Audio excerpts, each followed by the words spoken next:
movie, it's about contemporary people, it's about present time, but we're using the past like a tool to talk about present. It's from one hand. From other hand, it's kind of fresco of totalitarian civilization.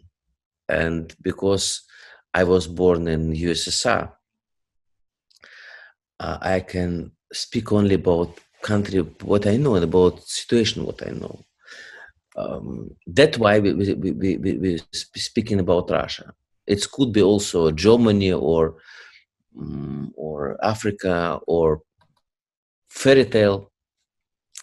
But because we know this texture, we know this material, we decide to go through this kind of story. And it was a script, kind of normal script. It was, and it is still a big co-production project.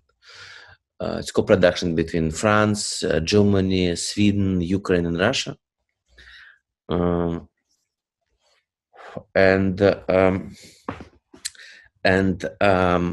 When we start, when I invite Ekaterina to help us with makeup, it was just 12 years ago, recently. And Ekaterina that time start to work on kind of normal movie, and Ekaterina arrived for 3 months, yes, something like that. For 5 months, yes, for 5 months. For 5 months. And it was already something very strange and not unusual, because normally you have, you cannot have 100 shooting days. And I want to have at least 100 shooting days. But that time we think that we'll go almost like in few shooting blocks, but more or less in one row. But because the task changed all the time, because we tried to make the texture of the movie more and more precise, and we tried to create reality, because we rebuilt reality, Soviet reality, which has never existed actually, because everything was redone with some correction. And when we start to do it, it started to be more and more complicated. Because, for example, in Russia, you cannot find any kind of costumes from 30s or 40s or 50s, because people was so poor that they use the costumes till the end. If you have a good jacket, then you use this jacket, then you give it to your son, you cut it, then your son, you till the end, then he give to his smaller brother or to the family friend, and then everything has disappeared. That's why we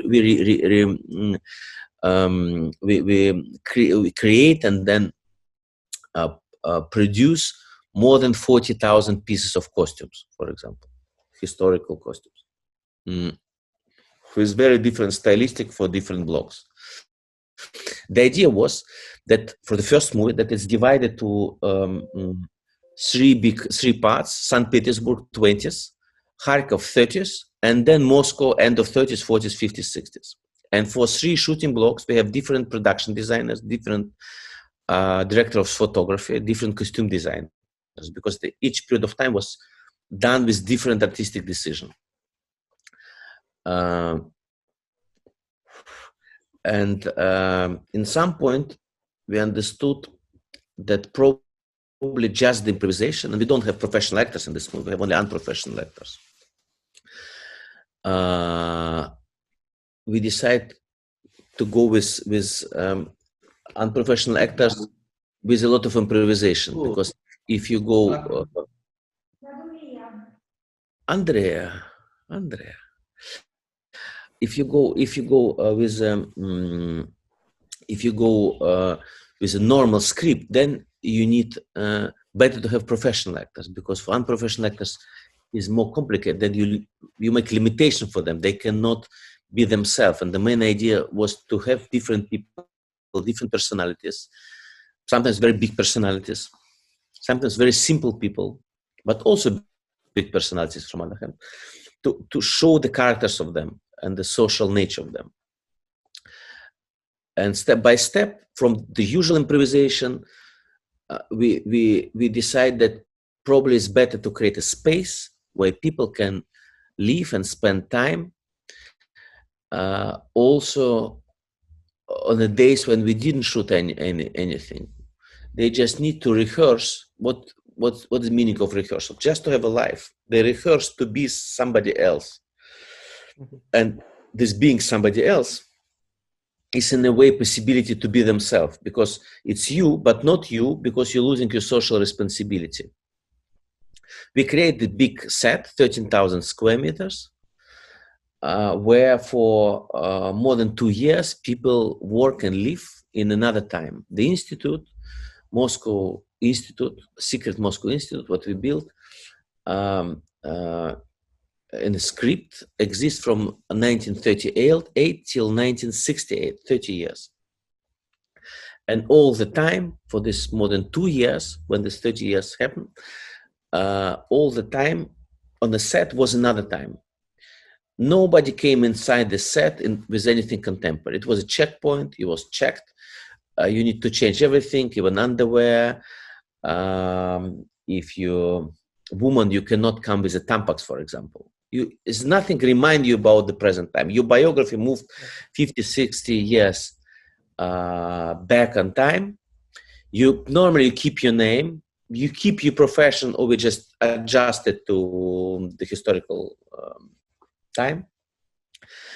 And then you're coming inside this institute where you have flats, lab, cafe, hairdress, and so on and so on and so on. Security, Communist Party organization, newspaper, and we published every week newspaper. And from time to time, we filmed it on 35 millimeters. Sometimes we did things which was like set up completely. Sometimes it was just improvisation. All the emotions was truth. The reality was sometimes true, sometimes not. Maybe this is in few words how we start and what we are doing. And you define the editing as writing on, because there is no screenplay on this movie, right? I say right. There is no screenplay. No, there was a screenplay for the mother movie, for the first movie. But for the others? For the others, there was no screenplay. And we decide during the shooting, during this life, how we will move the story, what kind of characters is more interesting, what kind of story happened between them, how we can develop the stories, and what's the points where we should change the time. Is defined also in the editing process? Or yes, a lot of things we decide on set, and then a lot of things was decided on the editing process. Some of the movies was clear. Like, for example, Degeneration was clear that we go to this kind of story. And Natasha was not clear. Natasha was part of series which called Menu. And Natasha story was extracted by Ekaterina. And I know that the post-production is all in London, in this place that is all reconstructed like in the age, in the 1940. It's right? No, it's not right. It's just out of usual London time, because it's a big building, 6,000 square meters on Piccadilly, 100 Piccadilly. Yeah. And this building was abandoned for many years, and somebody, the owner of this building, want to build there something. And because the owner was in his waiting time, we rent this building almost for nothing. But it's, of course, immediately was created the legend that Russians came and immediately bought for the movies. Building completely.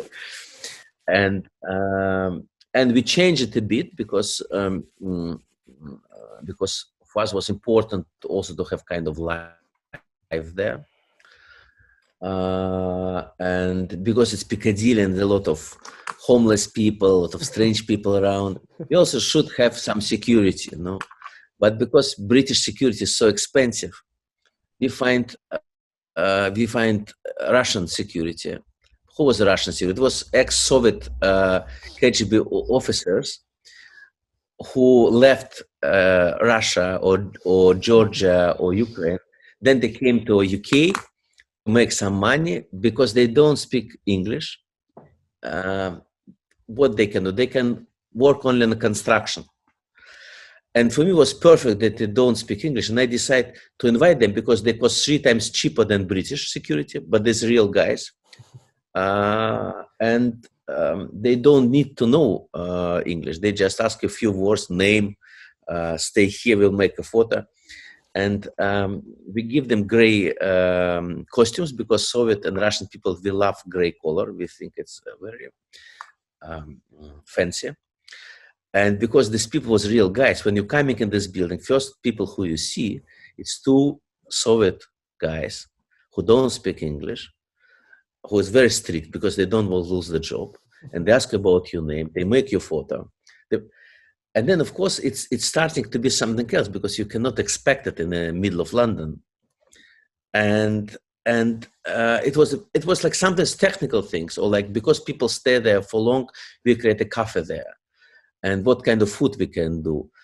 We find, of course, the few old ladies from Georgia, from Ukraine, who start to cook for us. And then we decided because, you know, if you go in London somewhere, it's so expensive. We said, okay, we will have food in our house, and then we can invite people to us. Because, you know, if you're coming in some place what you don't know, like me, I came to London, I don't know anyone there. Only way to feel yourself in power is to create something like a home and invite people to your home. Then you're not the guest anymore. People become to be your guest. We create this cafe. And because the alcohol is so expensive, we decided to make our own vodka. And we did 157 type of vodka with all possible things, you know, because just to drink vodka is boring. And then we have all vodka. Yes.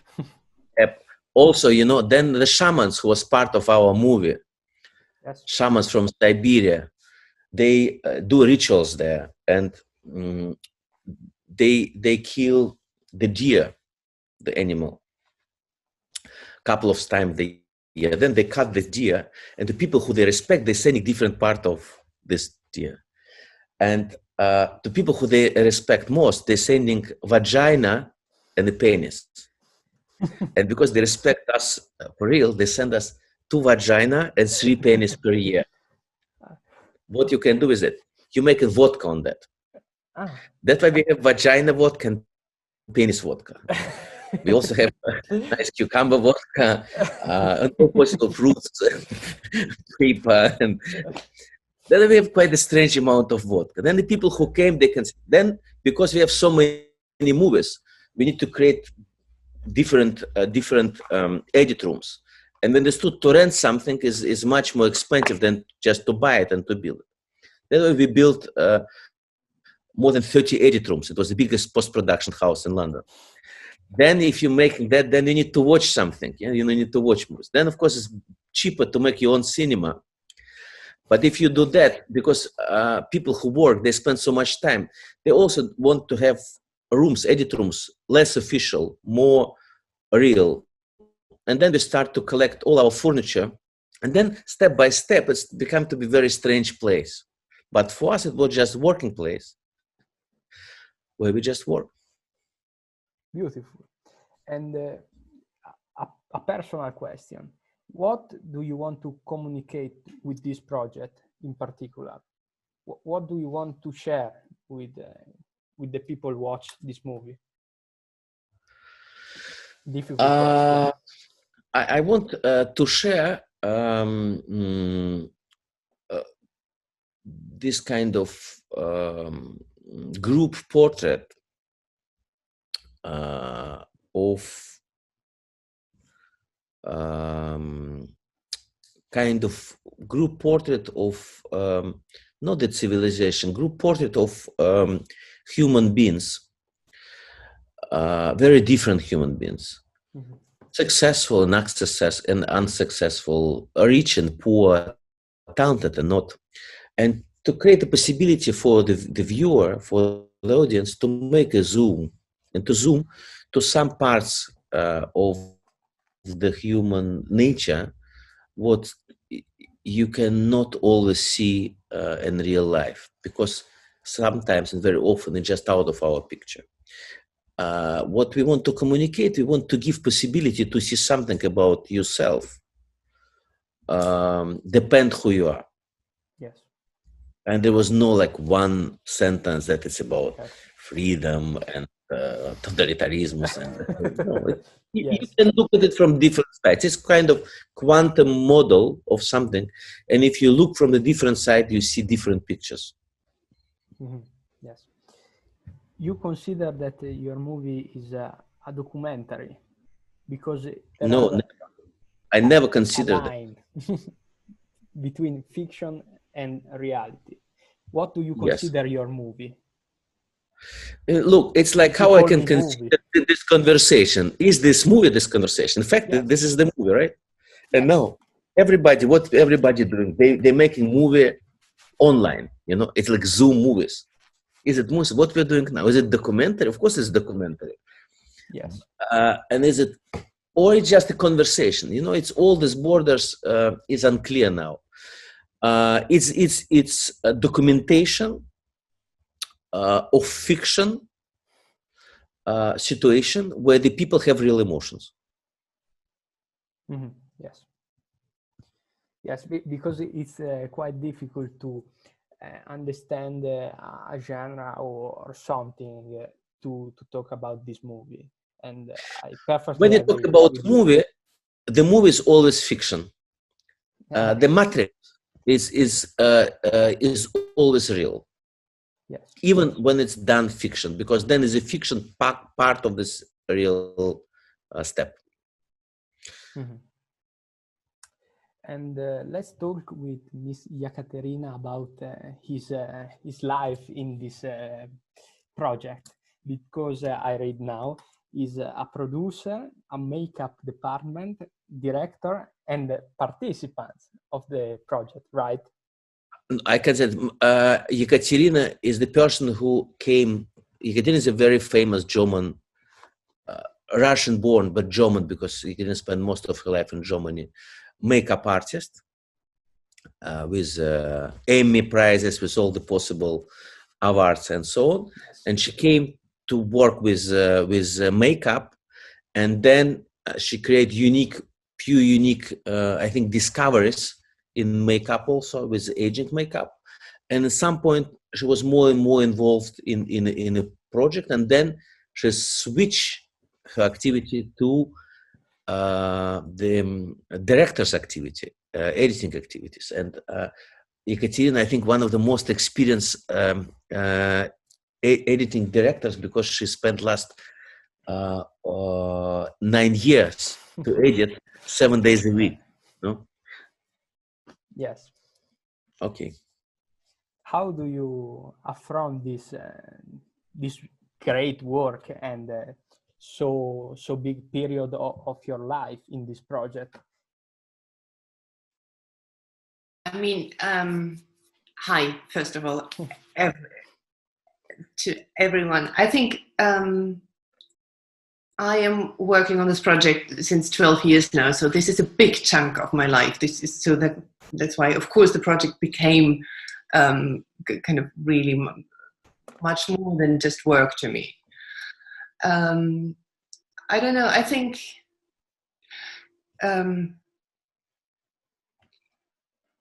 because of the premieres on DAU.com, I don't know, I was thinking a lot about what was it that kind of kept me there for 12 years. It's quite a long time, and you could, I could have quit and I could have said, okay, I do something different. But I think it is what this project did is it pushes you out of your comfort zone.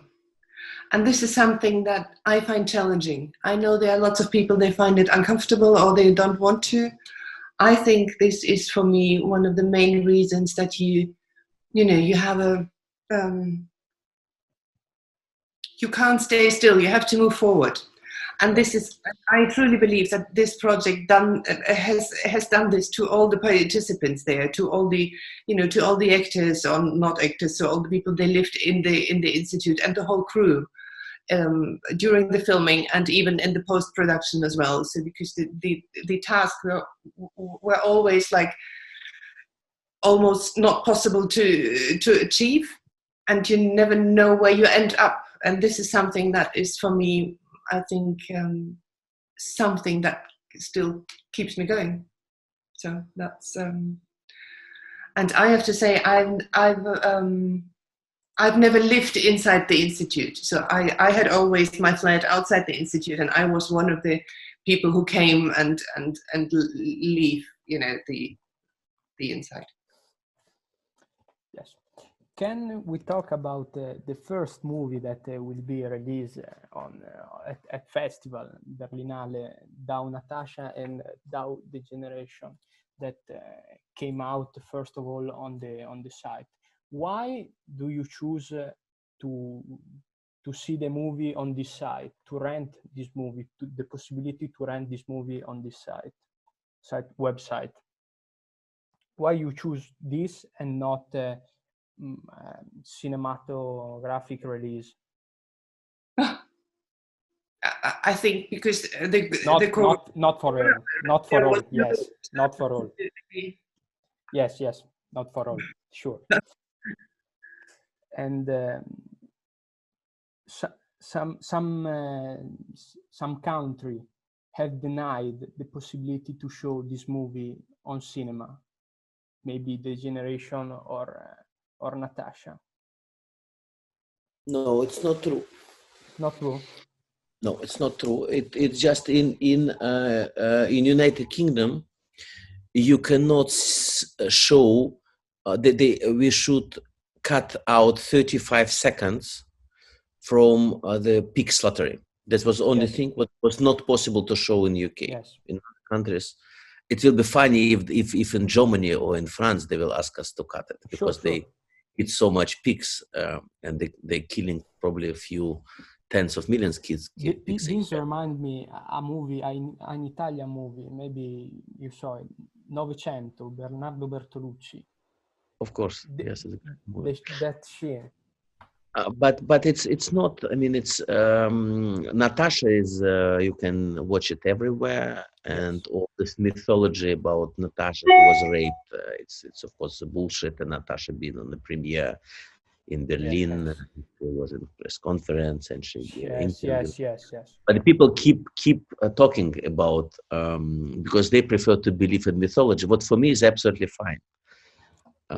For you, it's fine that the people talk only about these things. For me, it's fine for now, because they speak about it for now, and this thing will exist for much longer time. And for now, they're talking about that. And partly it's because for almost 11 years, I didn't did any interviews and did it consciously, because we want to create kind of mythology where you don't understand the border between reality and the fiction. Yes. But it's part of the idea. And a question for Mr. Ilya Khrzhanovskiy. How do you affront the editing process of The Generation, very longest, I don't know if the longest movie of the project? Can you tell me about this? For me, the main challenge with The Generation was connected not to the length, but to the multitude of colors, so to say. Because this is the film where you can see several social layers of completely different classes of people, clusters of people that coexist in this institute. Yes. And the challenge was to interweave them and make a single picture out of their story. So, and I had multiple attempts of entering this material and trying to, tell this story.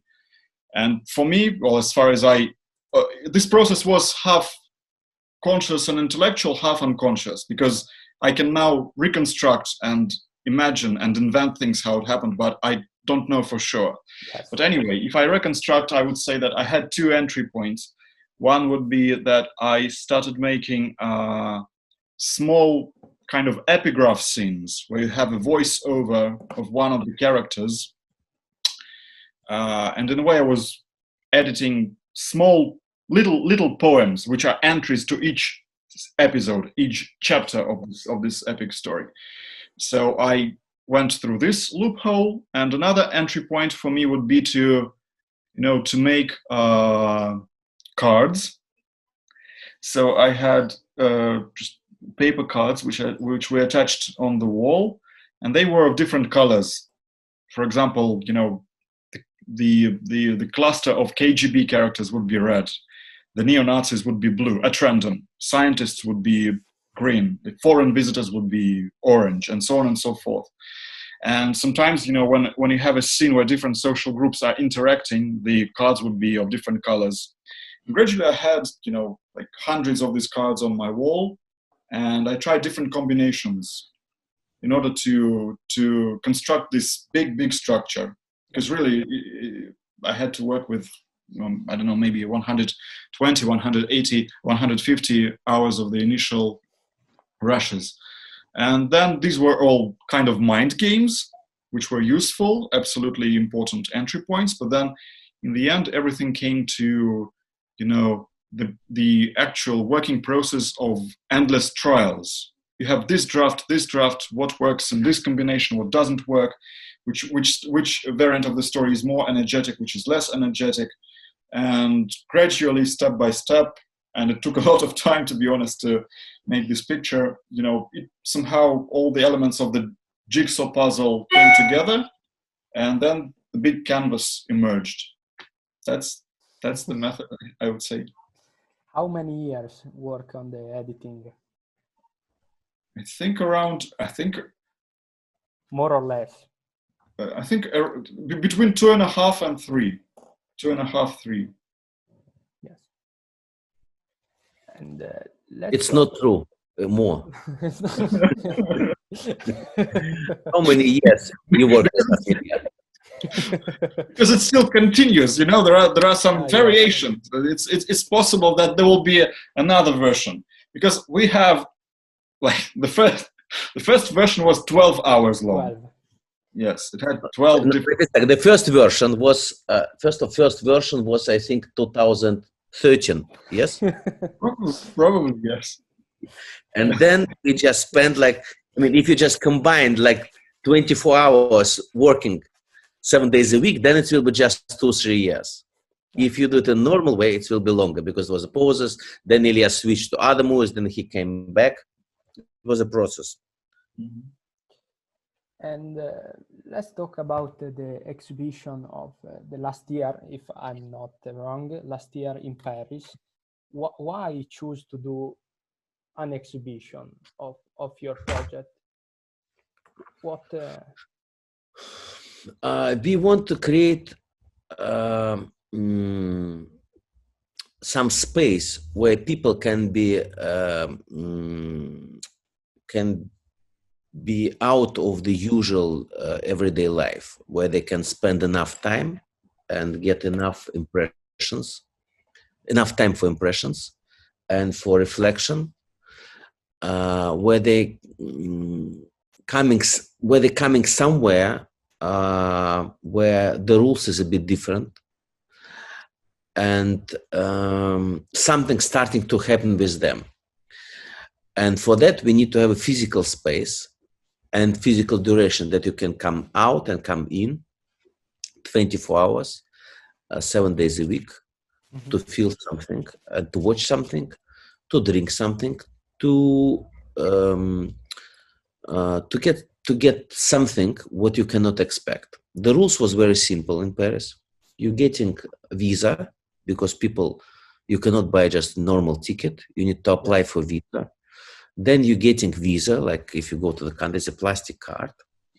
Because it's about Soviet model, you need to stay in the queue for very long. Then you coming, then you stay in another queue for very long. Then you coming inside, and only answer what you can get from the host who's hosting you there. If you ask, tell me, where is the screening or where I can get my drink? They say, I don't know.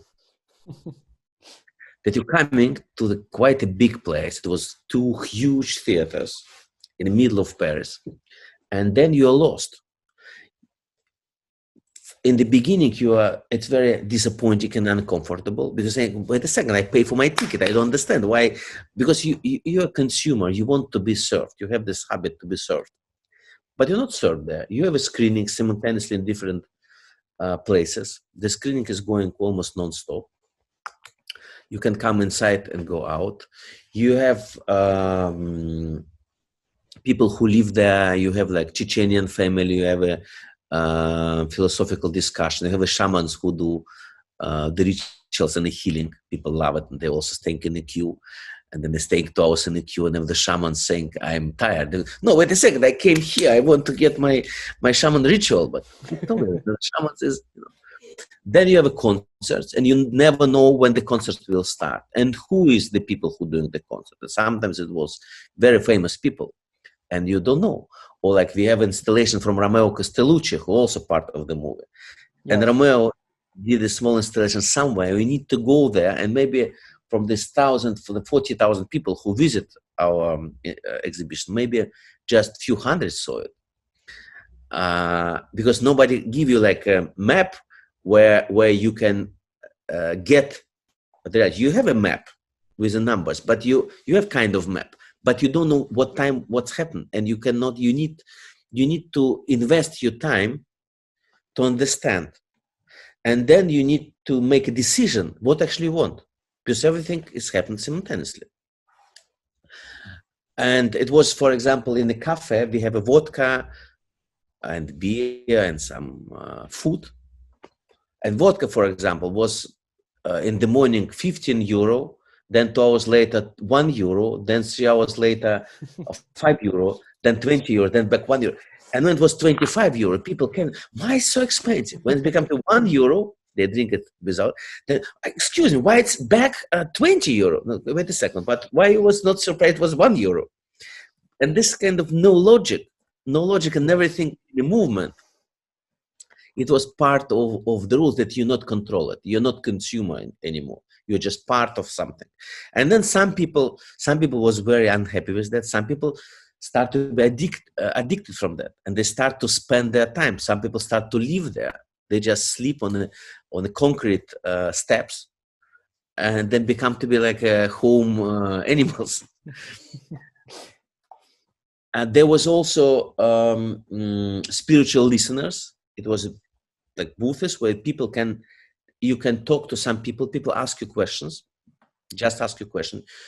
They record you on the interview. You can watch then this interview, and you can watch yourself. Who talking not about the movies, but about yourself. It was everything about meeting with yourself. That was the whole idea. Yeah, and always a personal question. Why you choose this period to show this movie on the website DAU.com? Because coronavirus did the same what I tried to do in Paris in a small scale. It's put everybody at home and change the perception. Then everybody start to facing themselves on families, on life. Then we decide maybe to give few drops of DAU for people who staying home. Yes, it's like Netflix, a common Netflix, but not like that. And I'm not sure, not like that. And let's talk with Mr. Gianluigi here.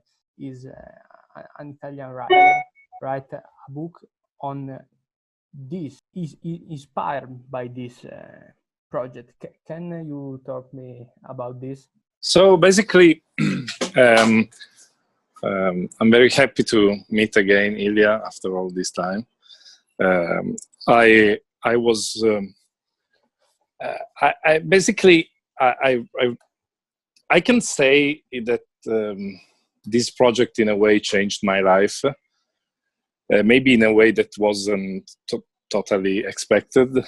I met Ilya in 2016 in Piccadilly 100. We were introduced by a common friend, and I started hanging around the project, and I saw many of the films. I signed an NDA, and we started having beautiful conversation. But at that time, my marriage was collapsing, and I started spending more and more time in London, like coming once a week, and we were talking of working together, etc. Then something happened, and we kind of very friendly, like choose our different paths. But his project, which I still think it's a very relevant project in the history of the arts, is a wonderful, discomforting, uncanny, beautiful, like it's a mind-blowing experience. Like after a couple of months, I met a person that is coming from the same geographical area, from the same cultural milieu of Ukrainian Jewish milieu that was so important in the film. And she's called Lydia Lieberman, and I had 2 children with her. She's an actress of Marco Bellocchio. At that time, she was just presenting her film in Venice with Marco Bellocchio. And so for a certain period of time, I started musing that maybe this was part of Ilya's shamanic attempt to produce reality. And it was impossible for me not to write something. But since I try to be a very loyal person, and I didn't want to have Russian vendettas on me, I wrote something that was inspired by DAU, but was entirely different. And that's this book, which is called Est, which is East in Italian, but also in Latin means the verb the verb being, like is, est in Latin. And it's inspired. You can recognize the project in it.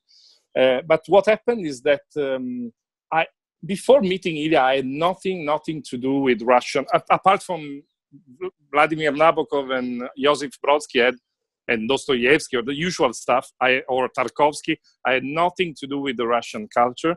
And then in this moment, in my household, everybody only speaks Ukrainian and Russian, and I'm no longer capable of imposing Italian language in I was heavily transformed, or anyway, it was a very novelistic. It was like a novel. You cannot understand what incredible experience was to pass a threshold of Piccadilly 100. On one side, you have the London, like turbo-capitalistic London, the art world London, or the world London that you want. And after the threshold, you were in another dimension, a quantistic dimension where anything can happen. And it's impossible for a writer not to be inspired by something like this. But I could never imagine that after a couple of months, I would be, I exited, I went out the project from one door, and it kind of remained in my life because the family of my children is now linked to Kharkov. So my blood is also inside. You cannot understand fully what existential, mind-blowing experience was for me, this project. And that's why I also wrote the book. I published it. This is the other book that is being published by Gallimard in France, but probably they are now translating also this book in French.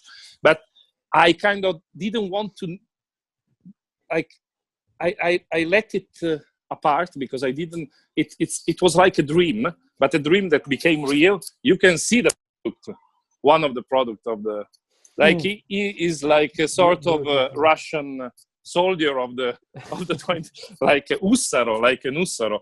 I mean, and this is the first time that I speak with Ilya. I tried to connect with him, but I understand that his project was really something that probably the world is not totally ready for. But maybe the coronavirus has made us all very ready for this kind of totalitarian because dream. you just already talk to me only through the Zoom because you're very far from each other. Yes. You even didn't send me the book, you know. But I can tell you the secret, you know. What is DAU vendetta? It's very simple. You have a kids, yes? They just grow it. Just wait. Yeah. Okay. Because it's kind of the DAU is kind of virus. It's coming inside your blood, inside your family, inside your spirit. And you cannot recognize the entering point, and you will never recognize the exit point because it's starting to change you. And this process sometimes taking many, many years, sometimes tens of years. Sorry, I interrupt you. I mean, this is part of the shamanic ritual of DAU. And I must say that the art world, I often work with curators or museums, etc. The art world has been kind of is always it can be very hypocritical. There is a lot of hypocrites attitude, and obviously the DAU project, especially the installation, it was very. It was like the creation of a big uncomfort zone for our psyche, for our generation. But what happens is that I believe that this is a project that is going to stay. I think that Ilya is a sort of Russian Orson Welles or something like this. And I still believe that this, and every time sometimes people are interviewing me because I think that this is the first artistic project that is being born out of DAU, but completely independent, because basically it's a story it's a love story.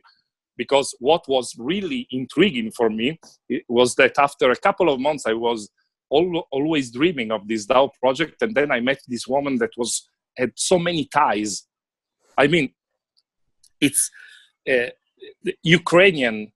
Then I went to Ukraine 3 or 4 times, and the more I think about it, the more layers are juxtaposing one inside of the other. So it's true in a way what Ilya says, that he's not going. It's a viral, but it's not a viral. Not necessarily in a bad way. I think it was, for me, inspired a big change in a way. I also must say that I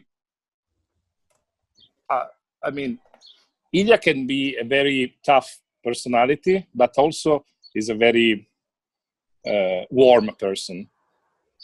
And I kind of feel that it's not by chance that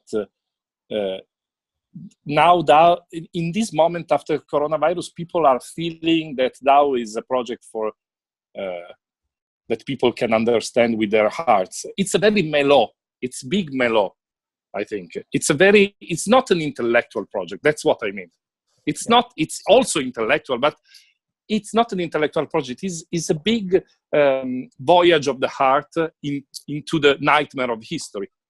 And it's also a quantistic project, but it's clear that it's quantistic because Landau was awarded the Nobel Prize because of his quantistic physics of quants discoveries.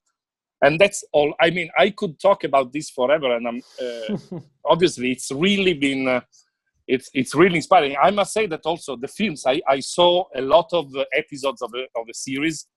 Now I cannot actually recognize which one and what became what, but I saw it in Russian, subtitled in English, and I was in this screening room, and someone would bring me. By the way, I was introduced to Russian and Ukrainian food, which was also a very interesting thing, because then the smells that I felt in this place now became the smell of my everyday life, because it's impossible to let understand these Ukrainian people that Italian food is better.